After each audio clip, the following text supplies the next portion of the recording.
느헤미야 7장. 예루살렘 성벽의 재건이 완공되자 나는 사방의 출입구에 문짝을 모두 달고 나서 문지기들을 세워놓았다. 그런 후에 성가대원들과 레위 사람들도 임명했다. 나는 내 아우 하나니와 성체지휘관 하나냐에게 예루살렘 경비 책임을 맡겼다. 하나냐는 사람됨이 및 진실할 뿐더러 남다르게 하나님을 경외하는 사람이었기 때문이다. 나는 그들 두 사람에게 지시했다. 해가 높이 떴을 때에야 예루살렘 성문을 열고 문지기들에게 번갈아 근무를 시키되 문지기들이 근무를 서고 있는 동안에도 성문을 굳게 닫고 빗장을 질러놓게 하시오. 또한 예루살렘 성읍의 주민들에게도 보초를 서게 하여 일부는 지정된 초소에서 경비를 서게 하고 일부는 자기 집 가까이에서 경비를 서게 하시오. 당시 예루살렘 성읍은 아주 크고 넓었지만 그 성읍에 살고 있는 주민들은 얼마 되지 않았고 또한 제대로 지은 집들도 얼마 없는 상태였다. 이때 하나님께서는 나의 마음을 감동시켜 유지들과 관리들과 백성들을 불러 모아 각 가족별로 인구를 조사하게 하셨다. 마침 나는 바벨론 땅에 포로로 잡혀갔다가 1차로 고향 땅에 돌아온 사람들의 가족별 등록 명부를 발견했는데 그 책에는 이런 내용이 기록되어 있었다. 이 사람들은 바빌로니아 왕 느부갓네살이 유다 지방에서 포로로 사로잡아 끌고 간 사람들 가운데서 예루살렘과 유다 땅으로 돌아와 저마다 자기 고향 마을로 돌아간 사람들의 명단이다. 이 사람들을 이끌고 온 지도자들은 스룹바벨, 예수아, 느헤미야, 아사랴, 라하미야, 나하마니, 모르드게, 빌산, 미스발, 미스베렛, 비그웨, 느훔, 그리고 바하나이다. 이들 지도자들과 함께 포로로 잡혀간 땅을 떠나 본국으로 돌아온 이스라엘 백성들의 수를 가문별로 열거하면 다음과 같다. 바로스 가문 2172명, 스바디아 가문 372명, 아라 가문 652명, 바한 모압 가문 곧 예수아와 요압의 자손 2818명, 엘람 가문 1254명, 사뚜 가문 845명, 삭게 가문 760명, 빈누이 가문 648명, 부베 가문 628명, 아스갓 가문 2322명, 아도니감 가문 667명, 비구의 가문 2067명, 아딘 가문 655명, 아델 가문 곧 히스기야의 자손 98명, 하숨 가문 328명, 베세 가문 324명, 하립 가문 112명, 그리고 기본 가문 95명.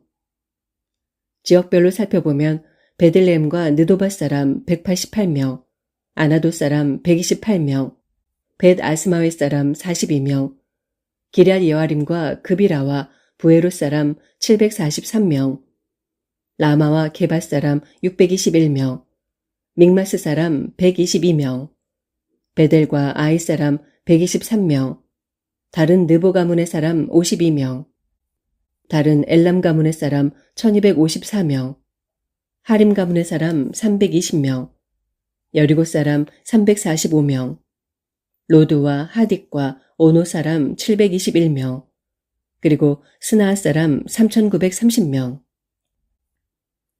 제사장 가문으로는 예수아의 자손인 여다야 가문 973명, 인멜 가문 1052명, 바수울 가문 1247명, 그리고 하림 가문 1017명. 레위 사람으로는 예수아와 감미엘의 자손인 호드야 가문 74명, 성전에서 노래하는 사람으로는 아삽 가문 148명, 성전 문지기들 중에서는 살룸 가문과 아델 가문과 달문 가문과 악굽 가문과 하디다 가문과 소베 가문 138명, 느드님 사람들, 곧 평생 성전에서 시중 두는 사람들 중에서는 다음과 같은 가문들에 속하는 사람들이 본국으로 돌아왔다. 곧 시아 가문, 하수바 가문, 다바옥 가문, 게로스 가문, 시아 가문, 바돈 가문, 르바나 가문, 하가바 가문, 살메 가문, 하난 가문, 깃델 가문, 가알 가문, 르아야 가문, 르신 가문, 느고다 가문, 갓삼 가문, 우사 가문, 바세야 가문, 베세 가문, 무은인 가문, 느비스심 가문, 박북 가문, 하그바 가문, 할훌 가문, 바슬릭 가문, 무이다 가문, 하르사 가문, 바르고스 가문, 시스라 가문, 데마 가문, 느시아 가문, 그리고 하디바 가문. 솔로몬 왕궁에서 일하던 종들의 자손 중에서는 다음과 같은 가문들에 속하는 사람들이 본국으로 돌아왔다. 곧 소대 가문, 소베렉 가문, 부리다 가문, 야알라 가문, 다르곤 가문, 깃델 가문, 스바디아 가문, 핫딜 가문, 보게렛 하스바임 가문, 그리고 아몬 가문. 이상 느드님 사람들, 곧 성전에서 시중드는 사람들과 솔로몬 왕궁에서 일하던 종들의 자손은 모두 392명이었다. 이 밖에도 델멜라, 델하르사, 그룹, 앗돈, 그리고 인멜 지역에서 돌아온 사람들도 있었는데 이 사람들의 가문이 밝혀지지 않아서 이들이 이스라엘 자손인지 아닌지는 확인할 길이 없었다. 이들 가운데 들라야 가문, 도비야 가문, 느고다 가문 642명, 제사장들 가운데는 호바야 가문, 학고스 가문, 바르실레 가문이 있었는데 이 중 바르실레는 길랏 사람 바르실레의 딸과 결혼한 사람으로 그는 장인의 성을 이어받았다. 이들 세 가문에 속한 사람들은 자기들의 족보를 부지런히 찾아보았지만 확인이 되지 않았다. 결국 이 사람들은 제사장 직분을 맡기에는 부정하다고 여겨져 제사장 직책을 얻지 못했다. 그래서 유다 총독이 그들에게 명하기를 우림과 둠밈을 가진 제사장이 하나님의 뜻을 물어 올바른 판결을 내릴 때까지는 제사장들의 몫으로 할당된 지성물, 곧 가장 거룩한 음식을 먹지 못하게 했다. 가문별로 인구조사를 한 결과 본국으로 돌아온 이스라엘 온 회중의 수는 42,360명이었다. 이 밖에도 남종과 여종이 7,337명, 노래하는 남녀가 245명이 더 있었고 또한 말 736마리, 노새 245마리, 낙타 435마리, 그리고 나귀 6,720마리가 있었다. 가문의 족장들 중에서 여러 명은 예터의 성전을 다시 세우려고 많은 예물을 바쳤다. 총독은 금 1000다릭과 사발 50개와 제사장의 예복 530벌을 바쳤다. 또한 가문의 족장들이 바친 총액은 금 2만 다릭과 은 2200만회였다.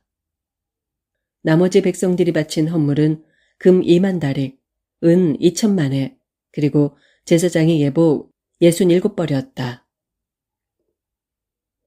제사장들과 레위 사람들과 성전 문지기들과 찬양대원들과 느디님 사람들, 곧 성전 막일꾼들은 저마다 자신들의 마을에 정착했고 그 밖에 다른 백성들도 저마다 자기들의 고향 마을에 정착했다.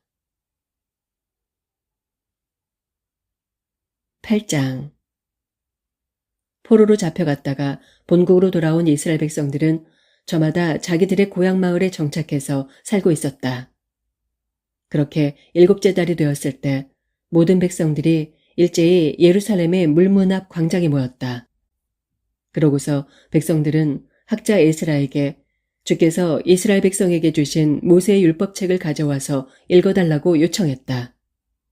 그리하여 7째 달 초하루에 제사장이요 학자인 에스라가 모세의 율법책을 가지고 나왔다. 에스라 앞에는 남녀 어른들부터 아이들에 이르기까지 말을 알아들을 수 있는 사람들은 모두 모였다. 에스라는 물문 앞에서 이른 아침 동틀 때부터 정오 때까지 큰 소리로 율법책을 읽어주었다. 그러자 모든 백성들, 곧 남녀노소 및 말을 알아들을 수 있는 모든 사람들이 귀를 기울여 율법의 말씀을 들었다. 그때 학자 에스라는 임시로 특별히 만든 높은 나무 연단 위에 서서 율법책을 낭독했다. 그의 오른쪽에는 마띠랴, 스마, 아나야, 우리야, hil기야, 마아세야가 서 있었고 그의 왼쪽에는 부다야, 미사엘, 말기야, 하숨, 하스바따나, 스가랴, 무술람이 서 있었다. 학자 에스라가 서 있는 연단은 백성들이 앉아있는 자리보다 높았기 때문에 그가 율법책을 펴자 온 백성이 그 모습을 보고 자기 자리에서 일어났다. 에스라가 먼저 위대하신 주 하나님을 찬양하자 온 백성이 기도하는 자세로 두 손을 높이 쳐들고 아멘, 아멘 하고 응답하면서 엎드려 주께 경배를 드렸다. 레위 사람들은 예수아, 바니, 세레비아, 야민, 악굽, 사부대, 호디야, 마아세야, 그리다, 아사랴, 요사밧, 하난, 블라야 등은 제자리에 그대로 서 있는 백성들에게 낭독한 율법의 뜻을 설명해 주었다. 에스라가 하나님의 율법을 읽으면 레위 사람들이 그 읽은 부분을 통역해 주면서 백성들이 쉽게 이해할 수 있도록 설명해 준 것이다. 그렇게 낭독된 율법의 말씀을 듣고 온 백성은 하나같이 흐느끼며 울기 시작했다. 그러자 총독 느헤미야와 제사장이요 학자인 에스라 및 백성을 가르치던 레위 사람들이 모두 백성들을 진정시키며 말했다. 오늘은 우리 주 하나님의 거룩한 날이니 그렇게 슬퍼하지 마시오. 총독 느헤미야가 백성들에게 말했다. 여러분은 이제 모두 집으로 돌아가서 좋은 음식으로 배불리 먹고 마시도록 하시오. 음식을 차릴 여유가 없는 가난한 사람들이 주변에 있거든 그들에게 여러분의 것을 나누어 주시오. 오늘은 우리 주님의 거룩한 날이므로 모두들 슬퍼하지 마시오.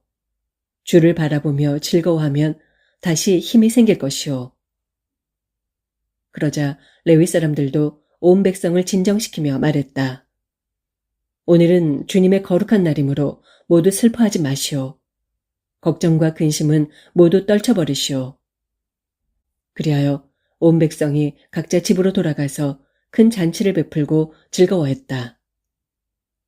그들은 자신들이 들은 율법의 말씀을 깨달았기 때문에 즐겁게 먹고 마시면서 가난한 사람들에게도 음식을 나누어 주었다.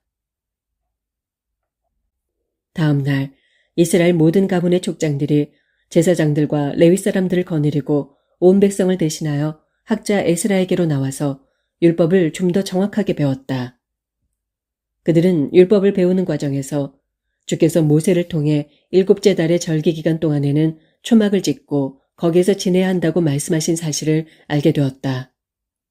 즉 모세의 율법책을 보면 모두 산으로 올라가서 올리브나무, 야생 올리브나무, 소기나무, 종려나무, 참나무의 가지를 꺾어다가 초막을 지으라 하고 기록되어 있었다. 그래서 이스라엘 온 백성들은 밖으로 나가 나뭇가지들을 꺾어다가 집집마다 초막을 지었다. 어떤 이들은 자기 집의 평평한 지붕 위에 지었고 어떤 이들은 자기 집 마당에 지었다. 그리고 주의 성전뜰이나 물문 앞의 광장이나 에브라임 성문 앞의 광장에다 초막을 지은 사람들도 있었다. 그리하여 포로로 잡혀갔다가 본국으로 돌아온 모든 유다 사람들은 초막을 지은 후에 그 안에 들어가 지내면서 초막절을 지켰다.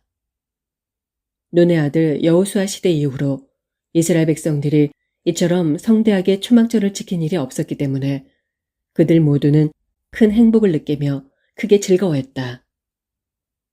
초막절 기간 동안 에스라는 절기의 첫날부터 마지막 날까지 날마다 하나님의 율법을 낭독해 주었다. 이렇게 그들은 7일 동안 초막절을 지켰고 8일째 되는 날에는 율법에 규정된 대로 거룩한 집회를 가졌다.